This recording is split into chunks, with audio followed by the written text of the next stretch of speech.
Viktor Yanukovych est originaire de cette région, la région industrielle du Donbass, dans l'est de l'Ukraine, proche de la Russie. Une région russophone qui abrite de grandes entreprises métallurgiques. Ici, ils sont nombreux à soutenir la politique pro-russe du président ukrainien et à se méfier d'un accord d'association avec l'Union européenne. Je pense que l'Ukraine devrait se diriger vers l'Europe sans qu'il y ait de dette, estime cet ouvrier. Ce serait mieux si c'est l'Europe qui venait à nous.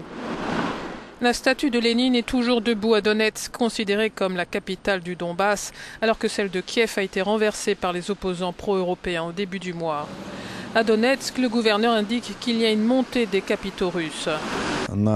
Les capitaux russes sont présents sur le marché bancaire, dit-il. Il y a la Sberbank de Russie et Vneshekonombank. Aujourd'hui, il y a une tendance à la sortie de capitaux européens au niveau bancaire et à une substitution par les capitaux russes. À Donetsk, on manifeste aussi pour un accord avec l'Union européenne et contre le gouvernement, mais ils sont nettement moins nombreux que ceux sur la place de l'indépendance à Kiev.